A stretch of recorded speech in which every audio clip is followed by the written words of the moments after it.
Wah, itu mah terakhir Pak. Yang paling awal dari susunan Al-Quran itu. Artinya bukan dari segi turun-turunnya, bukan. Cuman dari susunan mushaf yang ada di hadapan kita itu. Kalau antum buka, ayat yang pertama kali bernada perintah itu Al-Baqarah ayat berapa itu ya? Pokoknya bunyinya begini. Ya ayyuhan nas, u'budu rabbakumul ladzi khalaqakum walladzina min qablikum. Ini ayat yang pertama kali bernada perintah. Sebelum ayat ini tidak ada satupun ayat yang nadanya memerintah. Bisa dibuktikan. Pertama kali perintah adalah perintah untuk ibadah kepada Allah, perintah untuk tauhid. Ayat berikutnya itu adalah larangan yang pertama kali dalam Al-Quran. Apa? Alladzi ja'ala lakumul arda sata was samaa'a, apa namanya? Ya ayyuhan nas ubudu rabbakum alladzi khalaqakum wal ladzina min qablikum la'allakum tattaqun. Intinya ayat itu nanti di akhirnya mengatakan fala taj'alu lillahi andada wa antum ta'lamun. Jadi larangan pertama juga mengenai tauhid. Jangan sampai kamu ini menjadikan tandingan di hadapan Allah.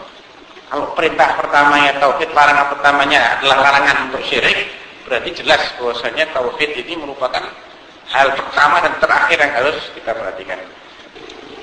Jadi kita telah menyinggung bagaimana kedudukan tauhid dari sisi pembahasan Al-Quran mengenainya.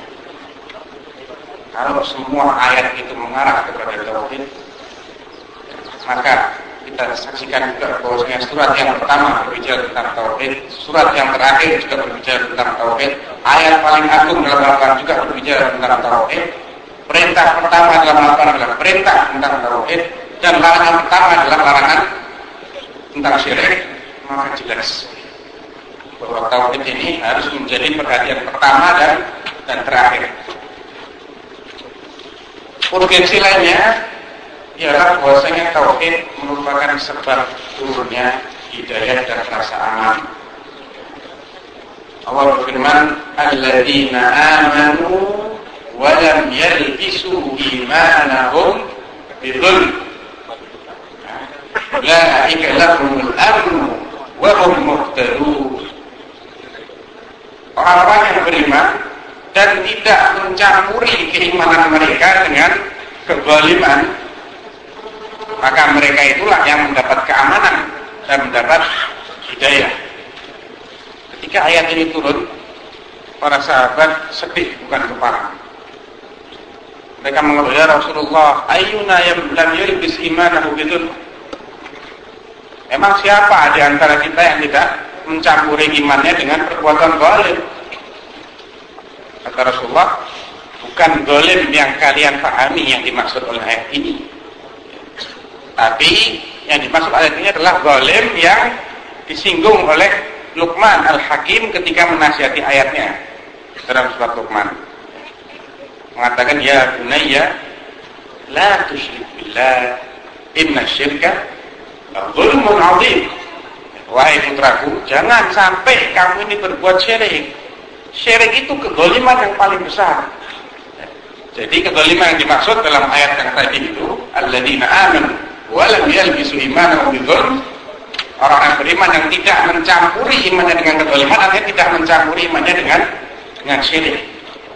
Mereka itulah yang akan mendapatkan keamanan. Saudara-saudara mungkin belum merasakan nikmatnya aman.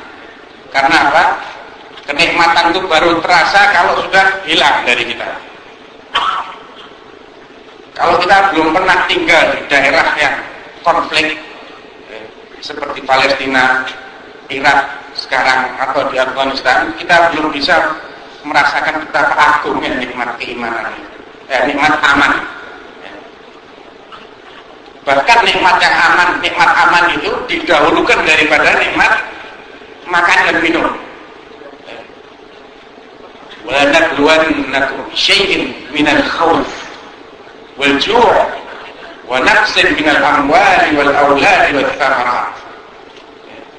Musibah dicabutnya keamanan dan merebaknya rasa takut itu melebihi musibah kelaparan. Ada sebagian ulama ingin membuktikan kenapa kok Allah mengedepankan musibah ketakutan daripada musibah kelaparan. Ya, mereka membuat eksperimen. Ya, ada 2 ekor domba, yang satu tidak diberi makan, ya, tapi yang satu lagi ini diletakkan di depannya makanan-makanan yang enak, tapi di depannya dia ada serigala yang diikat. Dilihat domba yang menghadapi serigala ini dan nafsu makan, makannya nggak disentuh. Dari tadi melihat serigala terus, padahal segalanya diikat. Sedangkan yang tidak diberi makan ini santai, lebih terlihat energi. Ini menunjukkan bahwasanya al-khawf itu, rasa takut itu bisa bikin orang lupa dengan lapar. Oleh karena itu bahkan lupa terhadap anak. Takutnya seseorang ketika menyaksikan hari kiamat itu menyebabkan ibu lupa terhadap bayi yang lagi disusui. Yauma tadkhalu kullu murdi'atin 'amma arda'at wa tad'u kullu dhati hamlin hamlaha wa tara an-nasa sukara wa ma hum bisukara. Karena takutnya menyaksikan kedahsyatan hari kiamat, seorang ibu lupa kalau lagi netein bayinya. Dan wanita hamil keguguran saat itu juga, kaget. Dan orang-orang seperti mabuk, sempoyongan, padahal mereka tidak mabuk.